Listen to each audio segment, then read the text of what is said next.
saudara terkasih di dalam Tuhan, selamat pagi, salam batu bulan. Pada pagi hari ini kembali kita berjumpa di tengah-tengah Sapa Pagi GKJ Wiman. Semoga semuanya dalam keadaan yang baik. Kalaupun ada beberapa warga jemaat yang mengalami sakit karena cuaca, Tuhan kiranya memberikan kekuatan dan kesehatan pemulihan segera. Tema Sapa Pagi kita pada hari ini adalah nyawiji. Adapun dasarnya terambil dari Kolose 2 ayat 2. Saya akan membacakannya untuk kita semua demikian. Supaya hati mereka terhibur dan mereka bersatu dalam kasih, sehingga mereka memperoleh segala kekayaan dan keyakinan pengertian dan mengenal rahasia Allah, yaitu Kristus. Bapak dan saudara yang terkasih di dalam Tuhan, nyawiji itu artinya bersatu, menyatu. Rasul Paulus di tengah-tengah pelayanannya, terutama di Kolose dan juga di Laodikia, merasa bahwa perjuangan mewartakan Injil di sana akan terasa sia-sia jika umat tidak memperjuangkan diri untuk bersatu. Jadi perjuangan Rasul Paulus harus disertai dengan kesatuan jemaat yang ada di sana. Bersatu bukan hanya perkara tinggal dalam satu wilayah, tinggal dalam satu tempat, tetapi bagaimana mereka menyatukan rasa, menyatukan kasih, menyatukan langkah. Karena dengan kesatuan itu tadi disampaikan bahwa akan ada banyak hal yang akan mereka terima. Di antaranya kekayaan, keyakinan, dan juga pengenalan akan Kristus. Apa yang dimaksud dengan diperolehnya kekayaan? Kekayaan artinya kekuatan mereka akan semakin bertambah. Sebab bukankah di tengah-tengah tekanan sebagai orang yang percaya kepada Kristus kala itu, mereka punya banyak pergumulan. Yang pertama tentu pergumulan iman, dan yang kemudian adalah pergumulan keletihan.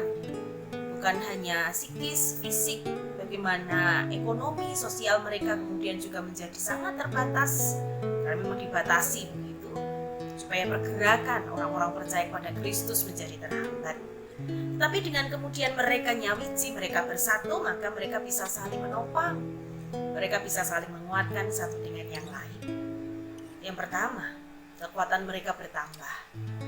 Dengan nyawiji, maka mereka akan penuh dengan keyakinan. Dalam situasi tekanan, tentu kemudian yang terjadi seringkali kita atau mereka menjadi ragu-ragu untuk melangkah. Mereka menjadi ragu-ragu untuk beriman teguh kepada Tuhan. Tapi dengan kesatuan, maka mereka akan mendapatkan banyak pandangan, akan mendapatkan banyak support, sehingga kemudian mampu untuk melangkah, mampu untuk bertindak, mampu untuk terus menjaga keyakinan kepada Tuhan. Yang ketiga, mengenal Kristus. Ketika mereka nyawiji, ketika mereka bersatu, maka mereka akan lebih banyak melihat karya Tuhan Allah lewat sesama mereka. Akan lebih banyak lagi pekerjaan-pekerjaan Tuhan yang dilihat dan diselesaikan oleh Tuhan lewat sesama mereka. Sehingga dengan bersatu, umat Tuhan akan lebih banyak mengetahui apa sih yang dikerjakan oleh Tuhan, apa saja yang telah diterima oleh sesama di tengah-tengah pakaryanipun Gusti. Tetapi Bapak dan Saudara, bukankah nyawiji itu bukan perkara yang mudah, bukan perkara yang gampang untuk dilakukan? Saya katakan memang tidak. Tetapi hal ini perlu untuk terus kita perjuangkan, kita upayakan di tengah-tengah kehidupan bersama. Saya punya sepotong kue. Bapak Ibu bisa lihat kue apa ini ya? Ya, kue ini seringkali disebut sebagai kue pisang, tidak salah. Kue pisang. Kue pisang ini bahannya mungkin banyak yang tahu. Saya bukan hobi membuat kue. Nah, saya hanya mengira-ira saja. Bahan dasarnya adalah telur, tepung, kemudian yang jelas adalah pisang gitu ya, karena ini namanya kue pisang, gula dan lain-lain. Saya tidak melihat telurnya ada di mana, saya tidak melihat pisangnya ada di mana. Hanya terlihat serat-seratnya saja, serat-serat pisangnya tidak lagi berwarna putih atau kuning tapi coklat. Artinya bahwa melalui gambaran ini tidak lagi kue telur atau kue tepung, tapi ini adalah kue yang lezat yang bisa kita nikmati bersama-sama.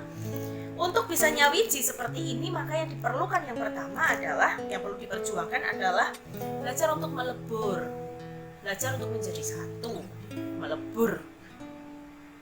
Tidak terlihat pada akhirnya, melebur sudah campur jadi satu.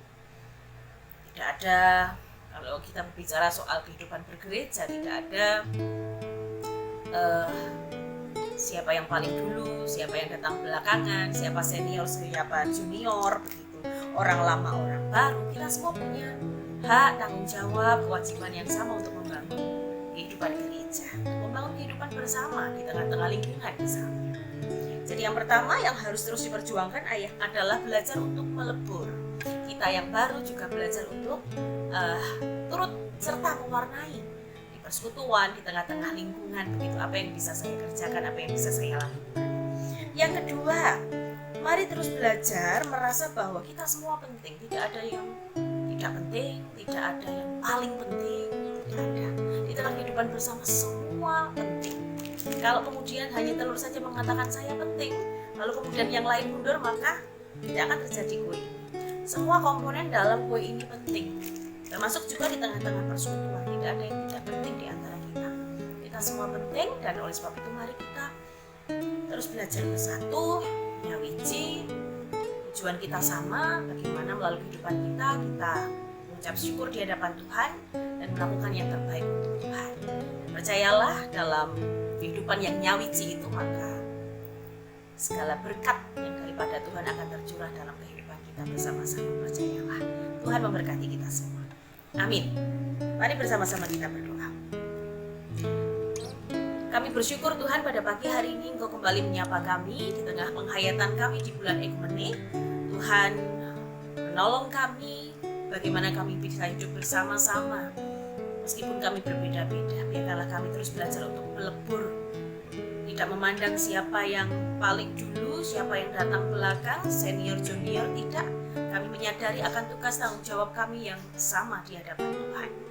Ajarkanlah kepada kami juga terus merasa tidak menjadi yang paling penting, atau justru merasa tidak penting, sebab di antara kami semua penting di mata Tuhan, berharga di mata Tuhan.